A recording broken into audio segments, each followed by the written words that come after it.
There are an estimated 10 to 30 million slaves in the world today. 70% of them are female, 50% of them are children.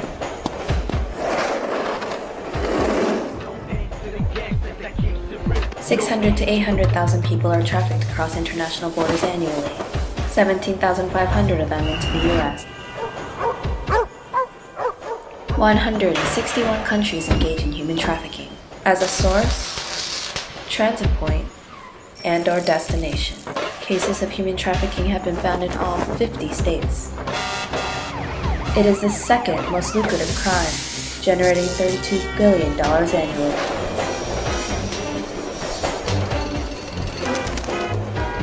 It's everywhere, and it's invisible.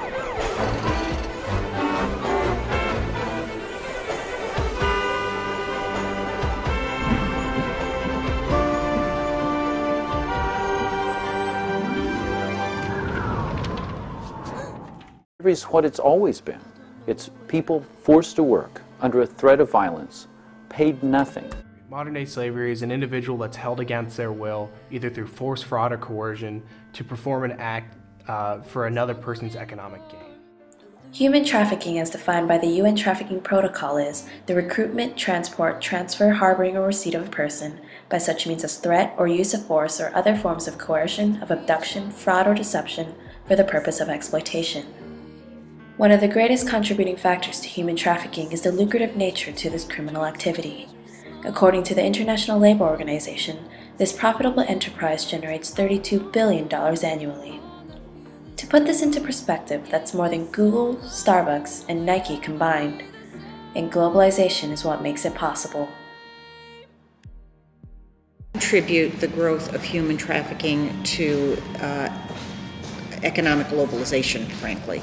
The speed at which money can be moved around the world really quickly, and companies can disinvest in one country and invest in another country, and the flow of money is unimpeded, is great for economic development.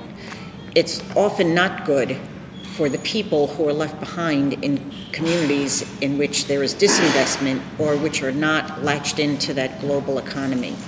So people are desperately seeking work, seeking to get to a place where they can get a good job and support their families. But the international structures do not facilitate the flow of people around the world legally and safely. They do facilitate the flow of money. We also live in a day and age where Americans are proud of a history of emancipation, and so people have the vague notion that slavery still exists, but the understanding of it is very minimal. This cultural stigma that has attached itself to human trafficking continues to push the issue further into the shadows. This makes it increasingly easier for the traffickers to operate and even more difficult for the victims to escape. I'd say one of the biggest problems is that it's hidden. It's underground. Trafficking victims don't know they're trafficked.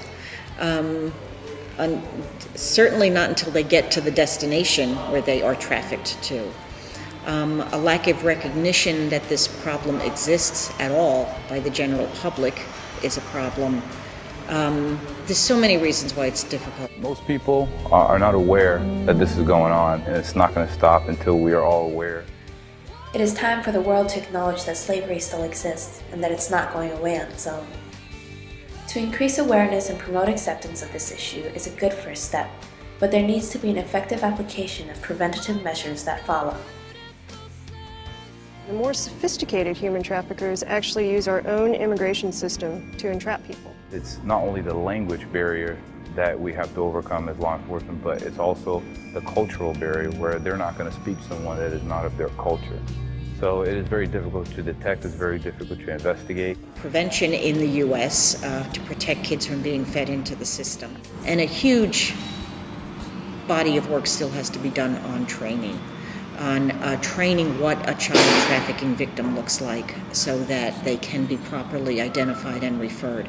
The U.S. has estimated thousands of kids trafficked to the U.S. each year, but in the 11 years since we passed our law, only 300 children have been identified as international trafficking victims and referred for services. Only 300 over 11 years.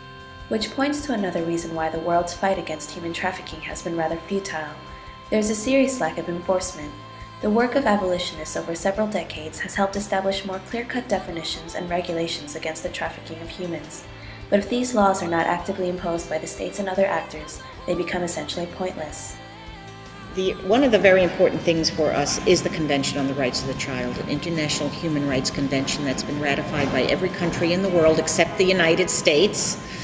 And so a lot of ECPAT groups advocate with their national government to implement the convention. Also, this international agreement that I said was signed by 136 countries at the World Congresses, ECPAT groups in their country advocate with their national government to implement what that government said it would do.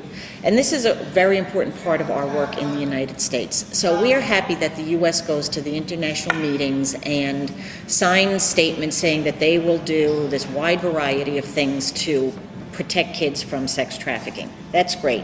But it doesn't mean anything until you go back to your home country and meet with those authorities and say, listen, we know you signed this document, and now we are going to give you ways on that you should implement this document. And that's the relationship between the international and the national level that I think NGOs really need to get involved in and be aware of. Because at these international meetings, their governments are signing these spectacular things. And it's really important that for us on the ground back in our home country to take that up, examine it, and then lay out exactly, okay, Article 1, you said you would do this, here's how you can do it, and then advocate for laws and programs to actually carry those out. There are many instances in our law enforcement where officials have been focusing on the wrong perpetrators. We go by the U.S. Trafficking Victims Protection Act definition.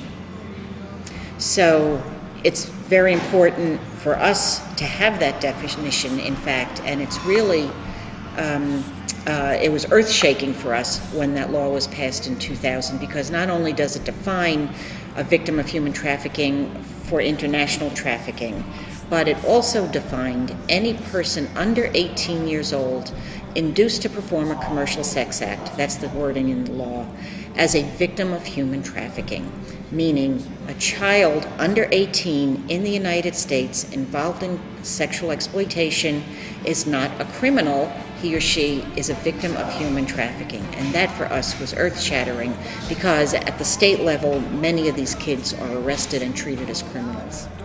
There's a huge demand for sex, for commercial sex, again, feeding the human trafficking market, which is often ignored. I mean, that end of the human trafficking market is the end that's often ignored. The poor victims, but we're not turning the camera the other direction to say, who are these people buying trafficked bodies, whether for sex or for labor? In recent decades, NGOs, civil society groups, and international organizations have all begun to focus their attention on the issue of human trafficking. Most of these organizations attack the issue on every front, through prevention, interdiction, and rehabilitation, as well as on every level of governments, local, state, and international. This is the fight of modern-day abolitionists and what they're doing to achieve global governance on the issue of human trafficking. ECPAT International, which is based in Bangkok and has offices in 75 countries, really was the lead organization in working against sex trafficking of children internationally, and continues to fill that role around the world. And so it sponsored these 3 World Congresses against sexual exploitation of children, for the first time putting on the map, on the agenda for national governments, the need to do something to protect children from being sexually exploited and sex trafficked. We interact with our national governments and with our grassroots organizations, but in general, ECPAT's niche has been to ensure that governments step up, identify the fact that they have a problem, and put in place work to stop it. Not for Sale is an agency that helps to address the problem of slavery in the world today. Over 30 million people, we look for solutions. That maybe is what's unique about us, that you come to Not for Sale And we don't tell you what we're doing, but we want to equip you to fight slavery. Around the world, millions of men, women and children are being bought and sold. Enough is enough. It's time to put an end to modern-day slavery. Today we launch the CNN Freedom Project.